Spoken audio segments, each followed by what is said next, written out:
আসসালামু আলাইকুম। কেমন আছেন সবাই? আশা করি সবাই ভালো আছেন। আমি আজকে মাছ দিয়ে সবজি দিয়ে রান্না করব। কীভাবে রান্না করি সেটা দেখাবো। তো আমি তেলটা গরম করে পেঁয়াজটা দিয়ে দিচ্ছি। আর ভালো লাগলে লাইক কমেন্ট শেয়ার করবেন। সবাই আমার ভিডিওটা দেখার জন্য বেশি বেশি করে শেয়ার করে দিবেন। আমি পরিমাণ মতো লবণ দিলাম, সবাই স্বাদ অনুযায়ী লবণ দেবেন। আমি 1 চামচ ভরে দিচ্ছি লবণ। এই যে আর একটা বিড়াল আসছে, যেখানে বসে রয়েছে, ভয় পাইছে তার জন্য চলে গেছে। আর আমার পেঁয়াজটা ভাজা ভাজা হয়ে গেছে, একটু লাল হয়েছে। আমি বেশি লাল করব না। আমি 1 চা চামচ হলুদ দিছি, আর 1 চা চামচ মরিচ, হাফ চা চামচ ধনিয়ার গুঁড়ো দিতেছি। আর এটা আমি একটু ভাজা ভাজা করে একটু পানি ঢেলে দিব।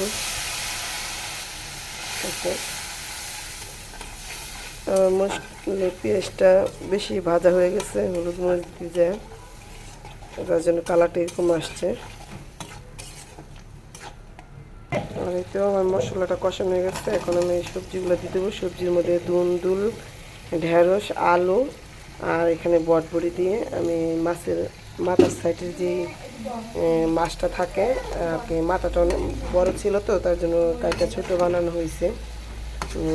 মাথাটা আলাদা করে রাখা হয়েছে। আর পাশে যে মাছের সাথে যে মাছটা ছিল সেই মাছটা আর কি দিয়ে আমি রান্না করি। মাথা এটা এখানে আমি হলুদ মরিচ লবণ দিয়ে ভালো করে মেখে নেব। মাথাটা অনেক বড় ছিল তার জন্য একটু কাইটে আর কি যে এগুলো অনেক ছোটো বানাইছি। মানে আর কি বড় মাথা আমার বাচ্চাও খায় না, আমার হাজব্যান্ডও খাইতে পারে না। সে মাছ খুব কম খায়। তার মধ্যে আমার মেয়ে আর আমি খাই। মাথাটা তাকে দিই আমার ভাইয়াকে, আমাকে নিয়ে খায়, নাহলে মেয়ের সাথে নিয়ে খায়। আর এই তো এই যে মাছের যেই মাথার যেই অংশটা সেই যে এটা দিয়ে আমি রান্না করব। আর এই তো আমার তেলটা গরম হয়ে গেছে, আমি মাছের মাথাগুলো দিয়ে দিলাম। সব একবারই দিয়ে দিব।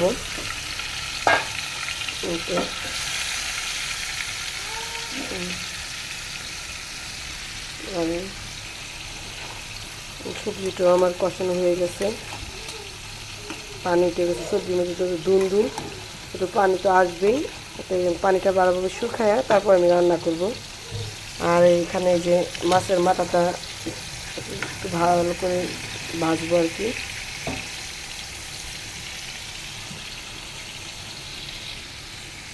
কে কে মাছের মাথা দিয়ে সব রকমের সবজি দিয়ে খান আমাকে কমেন্ট করে জানাবেন। আমি সবজি ছাড়া আসলে খাইতে পারি না, মাছ ভুনাটা খুব কমই খাই। আমাদের ঘরের সবার একটু ঝোল বেশি লাগে, তার জন্য সবজি দিয়ে রান্না করে আমরা বেশি পছন্দ করি। সবজি দিয়ে খাইতে ভালো লাগে আমাদের কাছে,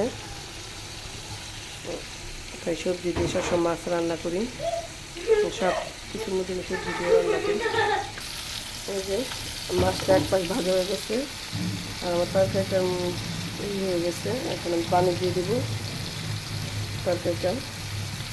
আর এই তো আমার তরকারিটা হয়ে গেছে, আর এখন আমি পানি দিয়ে দিব।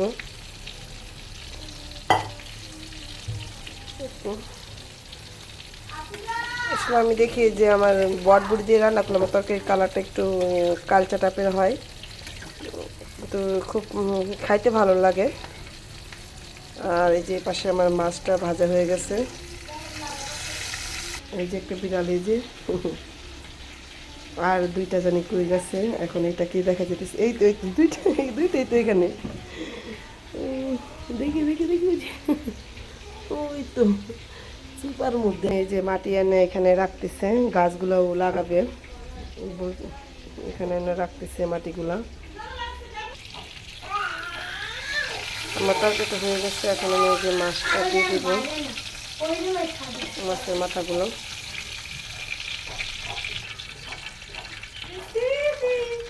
মাছের ঝোলটা এখন কয়েকটা করব, তারপর আমি জিরা দিয়ে নামাই ফেলবো মাছটা। আর এটার মধ্যে আমি করলা, এখানে বড় চিংড়ি মাছ ছোটো করে কেটে আমি এটা করলা ভাজি করবো। আর পেঁয়াজ,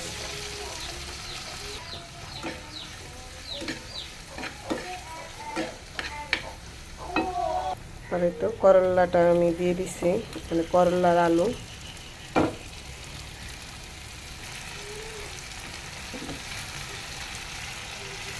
তো আর দেখাবো না, আবার দেখা হবে আরেক রেসিপিতে, কেন ভিডিওটা অনেক বড় হয়ে যেতেছে।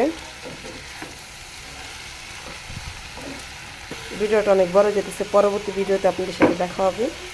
আল্লাহ হাফেজ।